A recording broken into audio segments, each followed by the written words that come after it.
Bismillahirrahmanirrahim. Assalamualaikum warahmatullahi wabarakatuh.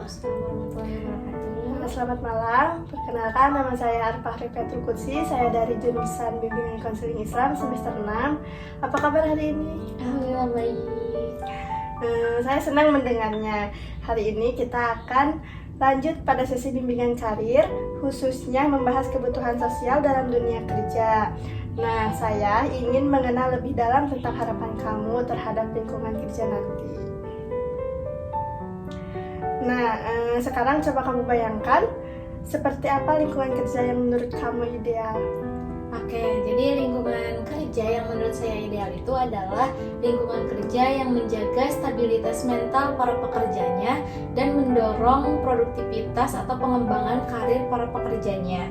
Kenapa menjaga stabilitas mental? Karena ketika mental kita sehat, terus hati kita merasa senang, otomatis produktivitas kerja juga akan meningkat. Kenapa harus lingkungan kerja yang mendorong produktivitas dan pengembangan karir?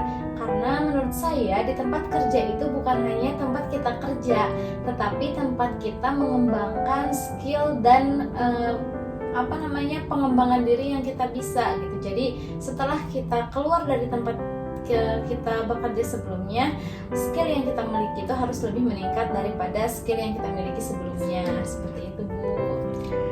Baik, kamu lebih menyukai budaya kerja yang inklusif, humanis, dan santai. Nah, itu bagian dari kebutuhan sosial yang penting dalam karir. Nah, selanjutnya, menurut kamu, apakah kolaborasi dalam tim itu penting? Oke, berbicara tentang kolaborasi menurut saya itu penting. Kenapa penting? Karena dengan kita berkolaborasi atau bekerja sama dengan tim, kita itu bisa melakukan brainstorming atau berbagi ide dari satu kepala ke kepala yang lain. Kemudian ketika kita menghadapi suatu tantangan, dengan berkolaborasi itu akan lebih efektif dan efisien dalam menyelesaikan tantangan tersebut. Sehingga waktu yang kita gunakan untuk menyelesaikan tantangan pun akan lebih sedikit. Dan sisa waktu yang kita punya bisa kita gunakan untuk melakukan hal-hal positif lainnya yang tentunya dapat meningkatkan produktivitas perusahaan itu sendiri. Seperti itu. Benar, nah dalam teori Holland, kamu mungkin termasuk tipe sosial atau interpersing yang senang kerjasama. Nah, bagaimana kamu membangun jaringan profesional, lalu bagaimana kamu menjalin koneksi dengan orang-orang dalam bidang yang kamu minati? Oke, bagaimana saya menjalin koneksi itu saya lakukan dengan beberapa cara ya tentunya.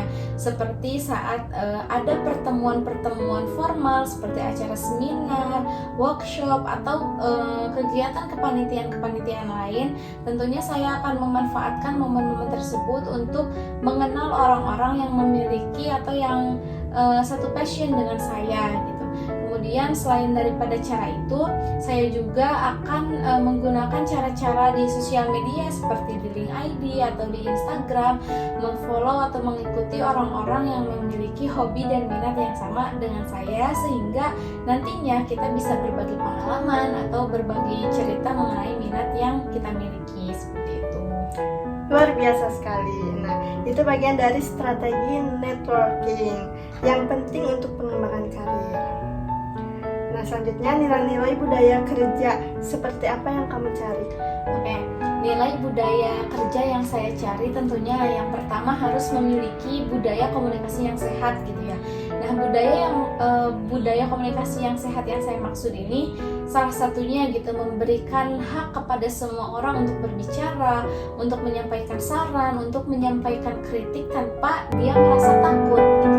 Kemudian yang kedua, memiliki jiwa-jiwa atau budaya yang berkolaborasi. Kenapa kolaborasi? Karena seperti yang saya sampaikan tadi sebelumnya. Kemudian yang ketiga, harus menjunjung nilai-nilai inovatif gitu ya, atau inovasi. Karena ketika kita berada di lingkungan yang inovatif, itu akan mendorong kita untuk melakukan atau untuk menciptakan hal-hal atau terobosan baru yang tentunya akan menguntungkan diri kita sendiri atau di perusahaan tempat kita bekerja.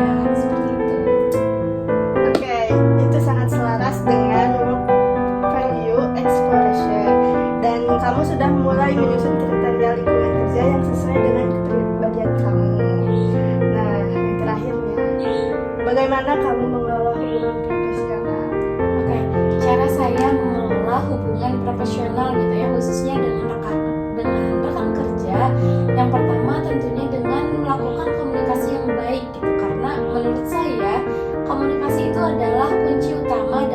sebuah networking dalam sebuah hubungan profesional. Yang kedua, saya akan mengusahakan untuk selalu menepati janji saya, kemudian menepati waktu saya, dan menghargai setiap pendapat orang lain. Jika semisal saya beradu argumen atau berbeda pendapat dengan orang lain, saya akan berupaya untuk menyelesaikannya dengan pihak terkait tanpa melibatkan orang lain. Nah, akan tetapi jika saya rasa perlu adanya pihak ketiga sebagai mediator, maka saya akan menggunakan mediator tersebut sebagai pihak ketiga untuk menerai permasalahan-permasalahan yang terjadi di antara saya dan dengan rekan kerja saya, seperti itu.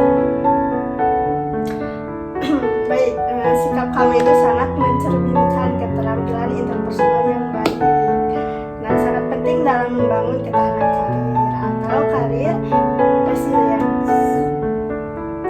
Nah, dari pembicaraan tadi, kita bisa simpulkan bahwa kamu punya pemahaman kuat tentang nilai sosial dalam dunia kerja.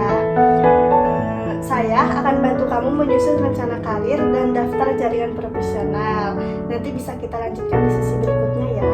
Oke, terima kasih Bu. Tetap semangat ya. Ingat, mengenal diri dan nilai sosial yang kamu butuhkan itu pondasi penting dalam memilih karir yang bermakna. Terima kasih. Sama-sama. Wassalamualaikum warahmatullahi wabarakatuh. Waalaikumsalam warahmatullahi wabarakatuh.